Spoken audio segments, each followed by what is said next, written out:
여기 있는 대로 항상 복종하여 두렵고 떨림으로 너희 구원을 이루라 하는 이 말은 그 위에 2장 5절에서 11절까지 있는 예수 그리스도의 대속적 십자가 사건을 논하며 거기서 하나님께서 예수로 인한 구원을 그렇게 베푸신 구원을 하나님께서 영광으로 여기시며 모든 인류에게 허락한 은혜다라는 얘기를 뒤이어 나오는 것입니다.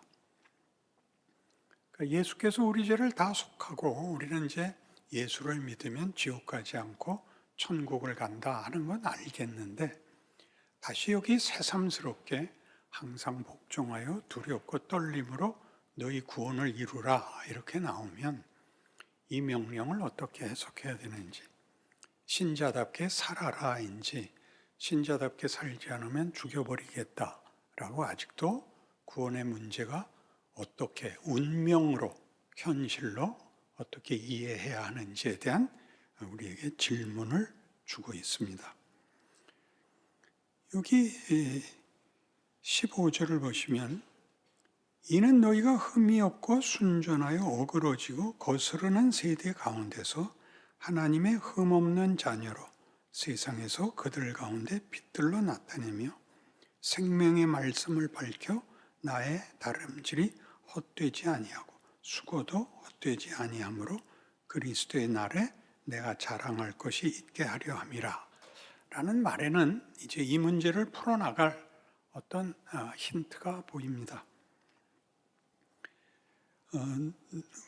너희가 흠이 없고 순전하여, 그러니까 우리의 모습인데 어그러지고 거스르는 세대 가운데서 흠없는 하나님의 자녀로 빛이 되고 생명의 말씀을 비춰라가 되는 셈이죠. 그러니까 이 문제는 구원을 말할 때 구원이 운명을 말하는 것에 그치지 않고 또 시작에 관한 것에 멈추지 않고 그 사이에 구원을 얻은 자가 구원의 결국에 도달하는 과정이 있습니다. 구원이란 운명을 다루는 것 이상의 어떤 존재 자체, 그 내용에서의 어떤 가치들을 그리고 과정들을 갖는다 하는 것을 우리에게 열어놓고 있습니다. 우리는 구원을 논할 때 제일 놀랐던 것이 예수님이 십자가를 지어 그의 피로 우리를 구원하셨다 하는 문제를 성경이 얘기하는 대로 더 풀어보기로 했었던 것이 우리 전에 설교들이었습니다. 예수께서 우리를 구원하기 위해서 십자가에서는 고통과 수치의 대표적 모습이고 돌아가셨다는 갈 때까지 갔다 인데 우리가 보통 예수를 믿어서 죄 짓지 않고 착하게 산다. 또 우리의 인생을 주를 위하여 헌신하여 전도하고 선교하고 착하게 살고 봉사하며 살겠다 정도로는 예수의 죽음이 너무 큰 것입니다. 값이 안 맞는 거죠. 상점에서 신발을 하나 사려고 물었더니 1억 2천만 원을 내라 그러는 것과 같이 세상에 그런 신발은 없을 겁니다. 그러니까 이제 신발로 그 값을 내지 못하면 신발에다 이제 계속 무슨 보석을 박아 놓겠죠. 그런 식으로 예수의 죽음 자체로 우리의 값이 안 맞으니까 우리가 그 죽음에 맞게 어떤 보석이 되고 어떤 값이 나가는 무엇을 해야 된다라는 일에 우리가 조금씩 이렇게 왜곡되는 것 같습니다. 근데 성경이 하고 싶은 얘기는 우리가 예수의 죽음이 가지는 그래서 구원이라는 것이 우리에게 허락된 그 본질, 그 본문이 죄와 사망 아래에 있던 우리를 생명과 성령의 법으로 해결했다입니다. 로마서 8장 1, 2절에서 보는 바와 같이 그러므로 그리스도 예수 안에에게는 결코 정죄함이 없나니거든요. 정죄함이 없다는 것은 하나님 앞에 이제 우리는 벌을 받거나 저주를 받지 않습니다. 벌을 받거나 저주를 받지 않는다 그러면 제일 먼저 생각나는 게 멋대로 살아도 됩니까?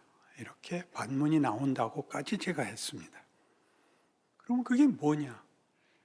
모르는 사람과의 관계에서는 법이라는 게 등장해야 되지만 자식과 부모의 관계는 법이라는 게 등장하지 않고 거기에는 혈육이라는 관계가 등장을 합니다.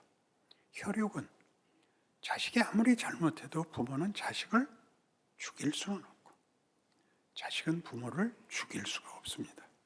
부끄러워할 수는 있어도 죽일 수는 없고 끊을 수도 없습니다. 그러니까 성경이 하나님이 베푸시는 구원을 은혜라 그럴 때 은혜라는 말이 어떻게 등장하느냐 할 때 그것은 믿음이다 그래요. 믿음은 우리가 선택으로 오해하는 적이 많은데 믿음은 선택이 아니라 다른 것이 자격과 조건을 요구하는 것과 대비된다 이겁니다.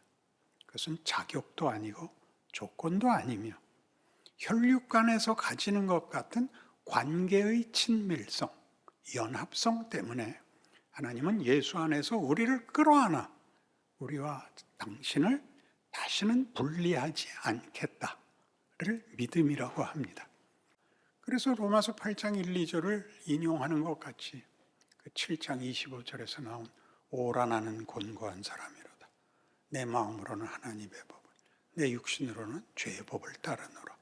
이 사망의 몸에서 누가 나를 건져내랴에 대해서 예수가 오셨잖냐.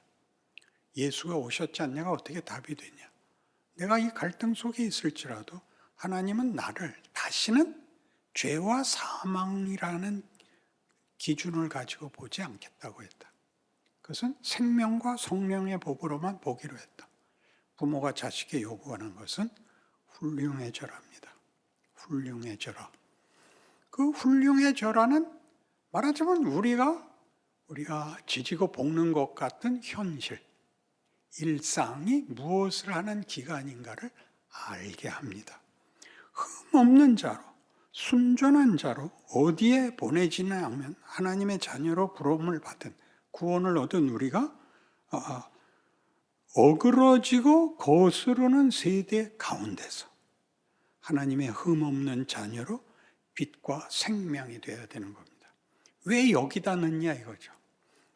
전도를 위해서, 선교를 위해서 그러면 물론 답이 되지만 그것은 입구에 불과합니다. 이 하나님이 우리를 이 속에 넣어서 그의 구원받은 자들에게 어그러진 세대와 거짓된 세계 속에서 순전한 자를 만들고 흠없는 자를 만들어 빛과 생명이 되게 하는 이 일이야말로 구원이 목적하는 것이고 구원이 요구하는 내용이 된다. 이런 말입니다. 그러니까 우리가 쉽게 예수님이 피 흘려 우리를 위하여 허락하신 구원은 다시는 죄 짓지 말라는 거다. 지난 죄는 다 지워버리겠다. 회개하면 지워버리겠다. 이렇게 간단한 얘기가 아니라 그 과정이 어떤 의미에서 필수적일 수밖에 없는데 너희를 집어넣는 것이다. 이런 얘기가 됩니다. 선한 사마리아인 비유를 보면 그 비유는 왜 등장을 하느냐 하면 어떤 율법사가 예수를 찾아와서 이제 시험합니다. 이제 말꼬리를 잡을 셈이죠. 계명 중에서 제일 큰 게 무엇입니까? 그러자 예수님께서 첫째는 이와 같으니 네 마음을 다하고 뜻을 다하고 성품을 다하여 주 너의 하나님을 사랑하라 하셨으니 이것이 크고 첫째 되는 계명이요 하고서 둘째는 이와 같으니 네 이웃 사랑하기를 네 몸같이 알지니라 하였으니 이 두 계명이 온 율법과 선지자의 강명이니라 이렇게 됐습니다. 그래서 율법사가 말꼬리를 잡으려고 그러면 누가 이웃입니까? 어디까지가 이웃입니까? 어디까지 책임을 져야 됩니까? 그러자 선한 사마리아인 비유가 나왔죠. 어떤 사람이 예루살렘에서 여리고로 내려가다가 길에서 강도를 만나 모든 것을 뺏기고 또 맞아 거반 죽게 된 것을 내버리고 갔는데 제사장이 지나가다 보고 그냥 갔고, 레위인이 가다 그냥 갔는데 사마리아인이 지나가다가 보고 그가 그를 데리고 여인숙에 찾아가 치료하고 거기 유숙해 하고, 내가 돌아올 때 와서 세임을 할 테니 잘 돌봐 주십시오 하고 갔다. 네가 보기에 이 강도 만난 사람에게 누가 이웃이었겠냐? 그러죠. 선을 자비를 베푼 자니이다. 그래라. 이렇게 된 겁니다. 사마리아인은 유대인들이 볼 때는 이제 잡종이 된, 그래서 사람 대접 못 받는 존재들입니다. 그들이 선을 베풀었는데 그 선을 베푼 것은 선을 베풀기 위하여 무엇을 하다가 만난 일, 즉 선행을 베풀기 위해서 찾아간 것이 아니라 자기 길을 가다가 이 강도 만난 자를 본 것입니다. 그러니까 그가 그를 급한 대로 응급처치를 해서 맡기고는 자기 용무를 보러 갔고 돌아오는 길에 다시 들르겠다고 합니다. 그러니까 그의 생활 범주를 벗어난 것을 요구하고 있지 않고 그가 할 수 있는 것 이상의, 그러니까 야경을 돌기로 했다든가 무슨 경찰력을 더 강화하기로 했다든가 이런 식의 일이 아니라 자기가 할 수 있는 일을 했다. 너희도 세상에서 그래라. 그렇게 얘기하는 겁니다. 그러니까 우리가 보냄을 받은 것은 우리가 땅끝까지 가자, 모든 족속에게 가자는 오늘날 그대로 현실이 됐습니다.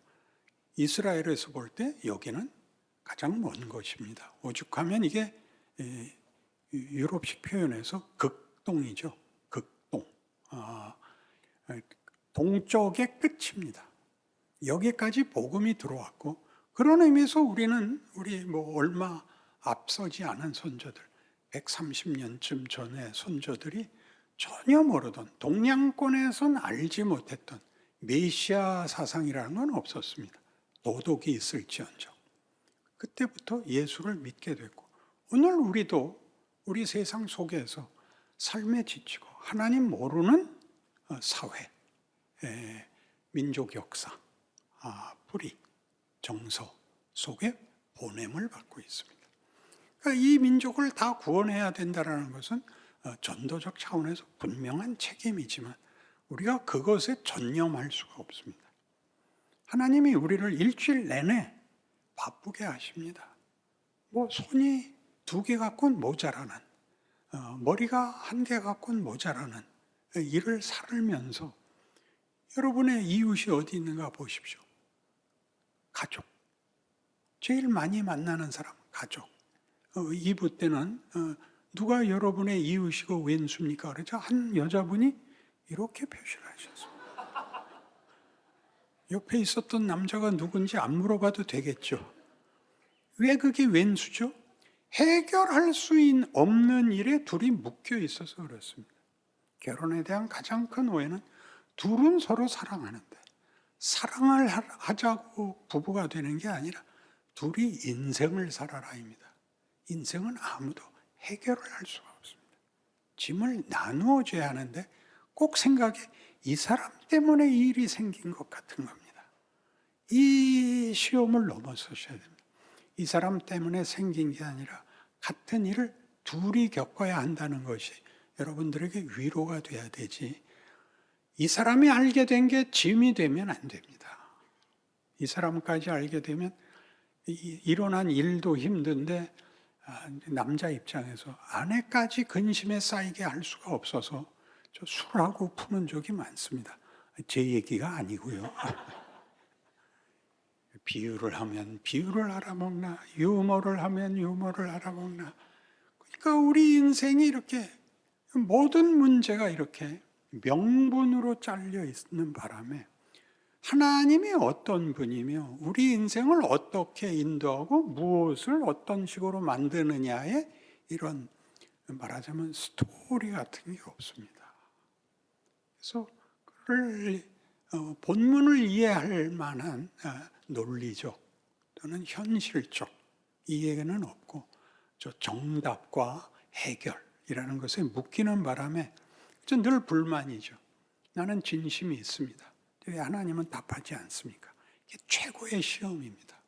네가 지금 겪고 있는 일이 하나님이 하는 일이야. 이 고생이요? 그래. 너 이 고생 없었으면 너 사람 안 됐어. 정말요? 우리가 누구를 사랑한다는 건 그렇게 간단한 문제가 아닙니다. 사랑은 아시는 대로 환상이 아니며 정열도 아니며 제일 먼저 기억할 게 뭐였죠? 오래 참는 거였습니다. 무례히 행치 않는 것이었습니다. 그것은 다 내가 하나님 앞에서 어떤 대접을 받고 있고 어떤 존재냐를 이해하고 나면 나라는 존재에 대한 하나님의 약속의 위대함과 영광을 알면 그 다음에 우리는 누구를 잡아서 자기를 만족시키는 방법이 치사해집니다. 나쁜 놈이라고 지적을 함으로써 저놈이 나쁜 놈이야 라고 얘기를 함으로써 나를 증명하는 방법을 우리는 보통 도덕에서 씁니다. 왜 도덕에서 이 방법을 쓰냐 하면 도덕은 아무리 잘해도 남을 도와줄 수는 없습니다. 지가 잘못은 안 할 수 있지만 남을 도울 수가 없습니다. 겁을 줄 뿐이죠. 그래서 잘한 사람들은 늘 누구를 손가락질함으로써 쟤는 눈 떴대요. 그 앞에 얘기는 안 해도 아시죠. 쟤는 눈 떴대요가 유일한 자기 확인입니다. 나는 안 떴다는 얘기인데 그래서 선생님이 묻죠. 언제 봤냐? 우리는 그렇게밖에 자기를 증명할 수 없는 가난하고 미천하고 불쌍한 차원에서 구원을 받는 겁니다. 하나님이 우리를 만들 때 당신의 형상으로 만든 것 같이 우리라는 존재, 정체, 실력과 지위와 신분에 대해서 하나님이 계속 우리에게 이 일을 맡김으로 우리가 세상에서 보는 하나님 모르는 자들이 할 수 있는 건 폭력밖에 없더라. 그들은 외면밖에 없더라. 그들은 이기적일 수밖에 없더라 해서 나는 받은 구원이 이 차원을 벗어나 있다는 걸 비로소 알게 되는 것입니다. 그 사람들 다 구원해내라고까지 얘기 안 합니다. 이 로마서 12장 우리 지금 앞에 네가 할 수 있는 것 해라 한 다음에 뭐가 나오냐면 14절부터 너희를 박해하는 자를 축복하라. 축복하고 저주하지 말라가 나옵니다. 이거 예전에 인용했었습니다. 악을 소탕함으로 선의 나라를 만들려 하지 마라. 악인이 악한 역할을 하는 것이 너는 선한 역할을 해라. 끝이 뭐였죠? 이 교훈의 끝절이 악에게 지지 말고 선으로 악을 이기라는데 악을 회개시켜라가 아니었습니다. 악이 악한 짓 하는 것 같이 너는 네 역할을 잊지 마라. 이렇게 말하는 것이었습니다. 이해가 된다. 안 돼도 되는 척해라. 그게 시작이다. 드디어 오늘은 기억할 만한 날입니다. 신자로 산다는 것이 무엇인지를 알아야 되는 것입니다. 내가 만나는 모든 사람들이 우리 거리에서 얼마든지 보죠. 인상을 쓰고 있죠. 왜 인상을 쓰고 있는데요? 겁이 나서. 건들지 마. 날 건들면 내가 보복할 거야. 라는 세상 질서 속에서 소망이 없고 대안이 없는 곳에서 우리만 다른 겁니다. 우리가 눈을 빼서 주려는 거 아닙니다. 우리는 폭력과 공포에 대한 그 긴장이 없어야 됩니다. 우리에게서 빛과 생명이 나간다는 건 그런 뜻입니다. 우리가 누구를 도와야 되고 선행을 얼만큼 해야 되고 하는 일로 부르는 게 아니라 존재에서 달라라. 그리고 너랑 매일 부딪히는 사람들 앞에 너는 다른 존재가 되라. 공감하고 위로하고 함께 울고 함께 웃어라. 이렇게 된 거죠. 정답 얘기하지 마세요. 너 예수 안 믿어서 그렇게 된 거야. 이 말 절대 하지 마십시오. 우리 목사님 만나러 한번 가보자. 그렇게 얘기하셨어요. 너희 목사님 뭐가 다르냐? 우리 목사님은 달라. 세상은 우리가 만만하게 살 수 없다는 건 현실로 누구나 겪고 있습니다. 그래서 얕보이면 안 됩니다. 그게 얼마나 비극이요, 비참한 일인가를 우리 비로소 알게 됩니다. 아무도 믿을 수 없고 아무도 함께 할 수가 없습니다. 자기 일에 지치고 자기 고통에 빠져서 남에게 선심을 쓸 수가 없습니다. 그 속에서 살면서 하나님이 없으면 뭐가 되는지를 보는 겁니다. 생명에서 끊어져 있으면 그의 시간을 아무런 창조, 명예, 위대함으로 갈 수가 없습니다. 그저 망하는 길을 걸을 수밖에 없는 걸 보는 것입니다. 그들은 어떻게 되는 겁니까는? 우리는 지금 우리 살기 바쁩니다. 신앙생활을 한다는 것은 저들이 사는 것과 다른 것이다 를 우리가 해야 그들이 비로소 빛을 보고 생명을 볼 수 있게 되는 일을 만든다는 것까지만 하는 겁니다. 크게 소리치고 크게 약속하고 이런 거 다 필요 없습니다. 여러분이 하루라는 일상 속에서 그리는 동선 속에서 만나는 모든 사람 앞에 여러분이 모르는 하나님의 결과물들이 일어난다고 얘기하고 있습니다. 그러니 그 고난을 여러분이 볼 때는 믿는다는 말조차 할 수 없고 편안한 얼굴을 할 수 없는 공포의 세계를 여러분이 사는 것이 고통이죠. 그리고 자기도 또 잘 안 되죠. 그러나 거기서 크죠. 그들은 잘못한 게 잘못한 것으로 끝이지만 우리는 잘못한 것이 우리를 만듭니다. 후회하게 합니다. 회개해서 지우는 것이 문제가 아닙니다.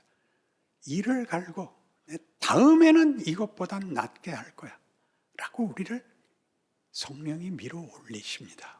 그래서 이 고난은 이런 두 보험이 들려 있는데 그 다음 구절들입니다. 26절부터 또 봅시다.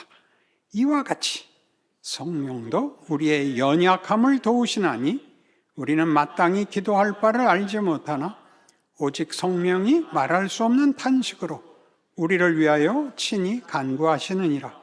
마음을 살피시는 이가 성령의 생각을 아시나니 이는 성령이 하나님의 뜻대로 성도를 위하여 간구하심이니라. 우리가 알거니와 하나님을 사랑하는 자, 곧 그의 뜻대로 부르심을 입은 자들에게는 모든 것이 합력하여 선을 이루느니라. 하나님이 미리 아신 자들을 또한 그의 아들의 형상을 본받게 하기 위하여 미리 정하셨으니 이는 그로 많은 형제 중에서 맏아들이 되게 하려 하심이니라. 또 미리 정하신 그들을 또한 부르시고 부르신 그들을 또한 의롭다 하시고 의롭다 하신 그들을 또한 영화롭게 하셨느니라. 이 두 개의 보험이 있는데 하나는 성령입니다. 성령을 보내십니다. 우리의 보증입니다. 우리의 존재와 운명의 보증이십니다. 그리고 또 하나는 하나님의 의지입니다. 하나님이 우리를 먼저 준비하시고 부르시고 그 과정을 인도하십니다. 실패하나 안 하나 보려고 심사하려고 과정을 주는 게 아니라 초등학교 졸업하면 중학교 가고 중학교 졸업하면 고등학교 가듯이 우리의 인생을 다음 단계로 이렇게 인도하십니다. 그런데 그 인도함이 얼마나 재밌게 되어 있냐 하면 예수로 맏아들이 되게 하겠답니다. 맏아들은 밑에 동생이 많은 것입니다. 우리 모두를 그 뒤에 형제 자매로 만들겠다는 하나님의 의지와 고집은 너무나 놀랍습니다. 믿어지지가 않습니다. 그래서 끝줄 30절을 보시면 또 미리 정하신 그들을 또한 부르시고 부르신 그들을 또한 의롭다 하시고 의롭다 하신 그들을 또한 영화롭게 하셨느니라. 이 말들은 다 완료형입니다. 문법상 헬라어 문법상 완료인데 아직 성취되지 않은 것을 완료된 것 같이 우리에게 약속하십니다. 그분이 우리를 미리 정했다는 것은 조건 없을 때, 자격 없을 때 불렀고 부른 우리를 의롭다 하셨고 의롭게 한 우리를 영화롭게 하는 것이 아버지의 뜻입니다. 인생의 어려움을 당하실 때마다 하나님이 일하고 계신다. 내 실력을 확인해 보자. 미흡한 것을 울고불고로 슬쩍 넘기지 마시고 한 걸음씩 나아지시는 복되고 신비한 인생이 되시기를 바랍니다.